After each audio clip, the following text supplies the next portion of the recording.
Kaidah nomor 38. Nah, ini baru asli kaidah nomor 38. Sebelumnya saya salah sebut itu kaidah nomor 37. Kenapa nggak diganti? Sayang kalau dihapus itu. Jadi udah biarlah.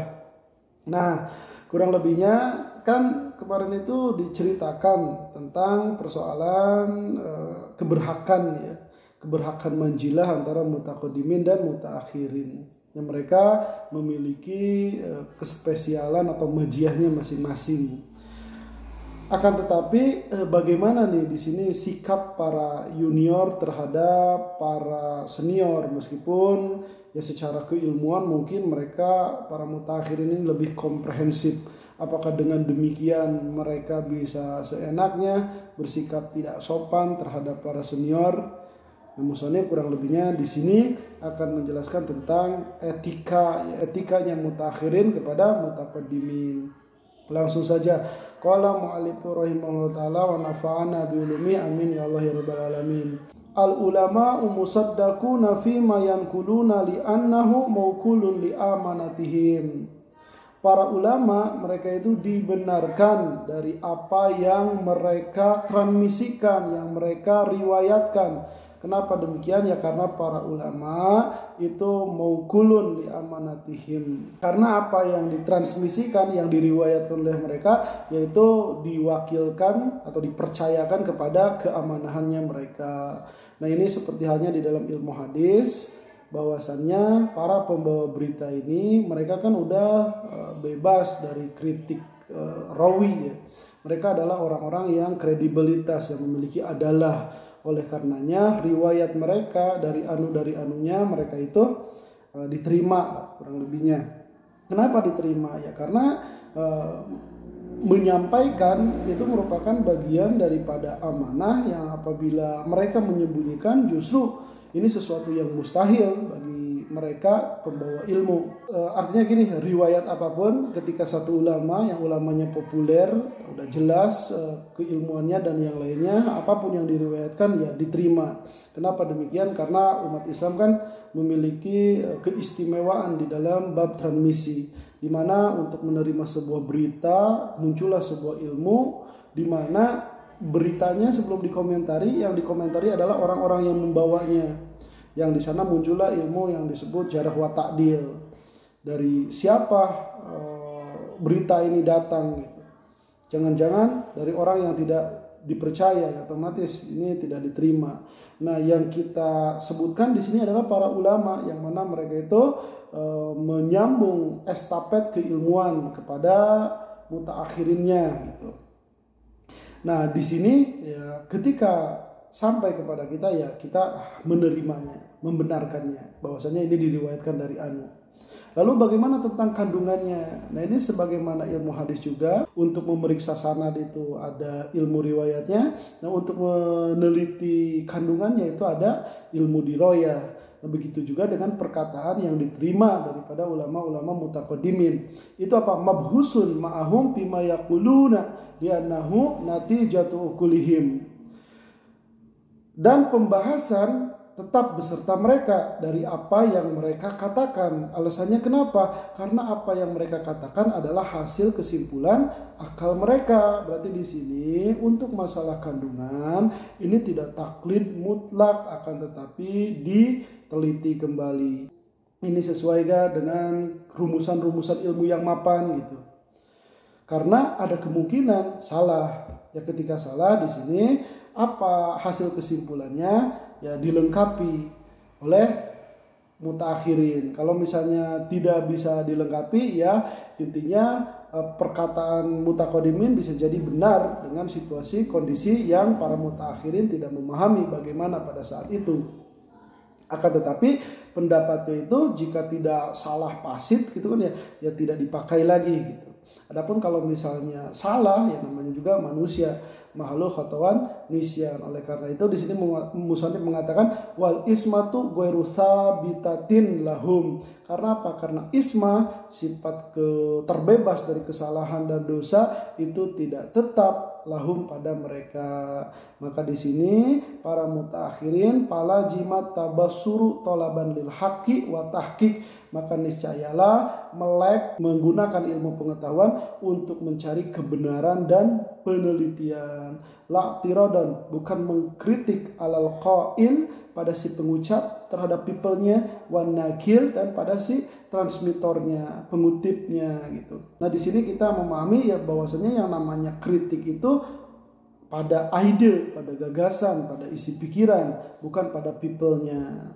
Ini nggak boleh sesuatu yang tidak dibenarkan. Summa in atal mutaakhiru bima lam yusbaq ilaihi fahuwa ala rutbati. Kemudian jika ada seorang mutaakhir, ulama junior, dia itu menemukan sesuatu yang belum ditemukan oleh ulama seniornya, mutaqaddiminya, bahwa maka si mutaakhirin ini selevel dengannya, terus kedudukan gitu.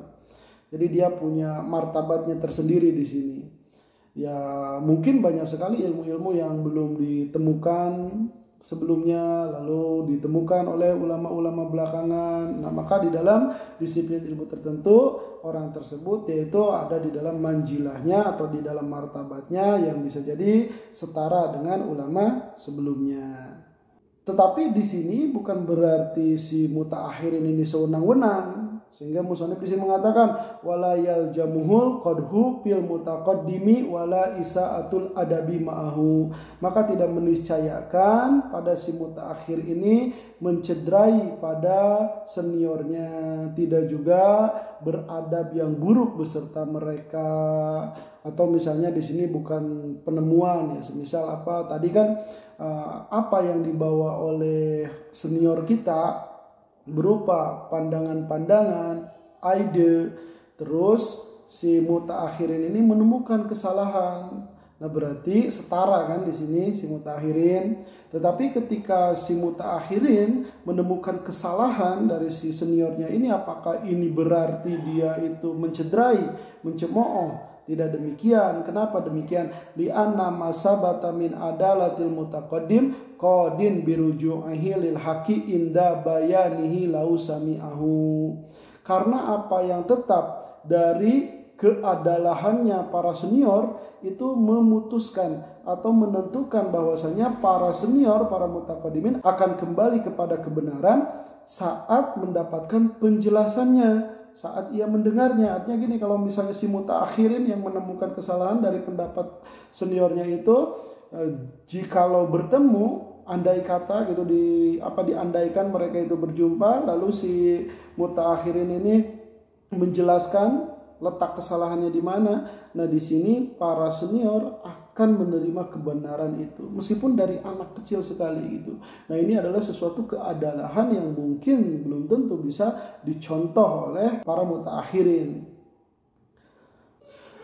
Bahwa maljumun bihi in ada linaqdi qaulihi ma'a haqqiyatihi la arjahiyatihi. Dan bersikap menerima kebenaran bagi para mutaqaddimin itu meniscayakan meskipun mengantarkan kepada pembatalan pendapatnya beserta berhaknya. Artinya pendapatnya itu bukan salah, hanya marjuh saja ketimbang mutaakhirin yang rojeh. La arjahiyatihi, bukan kerojehannya. Nah, kendati demikian, karena saking mencintainya terhadap kebenaran, para mutaqaddimin itu mereka pasti akan menerima pendapat mutaakhirin. Ini dalam pengandaian apabila bertemu gitu, apabila mendengar penjelasan. Kenapa demikian? Ihtimalu musbatun lahu, karena kemungkinan hal tersebut bahwasanya para mutaqaddimin itu akan menerima kebenaran meskipun bukan salah ya, hanya soal unggul tidak unggul, yaitu memungkinkan bagi keadalahan mereka. Wa min sama khalafa immatu mutaakhiril ummati awwalaha wa lam yakun qadhan fi wahidin minhum. Nah, inilah yang kita lihat dari tradisinya keulamaan di dalam ajaran Islam. Kita bisa melihat para ulamanya, mereka saling berbeda pendapat tapi tidak saling menurunkan martabat. Yang mana musannif di sini menyimpulkan dari apa yang beliau ceritakan barusan, wa min sama, maka dari sana berbeda pandangan a'immatu mutaakhiril ummah awwalaha, yaitu para imam yang mutakhirnya umat, awalaha ulama-ulama yang mutaqaddiminnya umat. Walam yakun, tetapi tidak ada pencacatan atau mencederai biwahidin, di salah satu minhuma dari keduanya, baik dari mutaqaddimin atau sesama mutaakhirin. Pahamilah, ini merupakan suatu etika yang luhur, dan mudah-mudahan kita termasuk orang yang bisa menjadikan mereka sebagai qudwah. Berbeda pendapat itu sesuatu yang harus, karena itu tolong menolong di dalam menemukan kebenaran. Perbedaan yang apabila itu untuk menampakkan kebenaran di dalam agama, yaitu sesuatu yang harus dilestarikan, jangan dihilangkan. Karena dengan adanya pergesekan tersebut, maka akan terlihatlah apa yang sebenarnya. Dalam hal ini tidak penting siapanya gitu. Oke, naktafi bihadzal qadar, wallahu alam bishawab.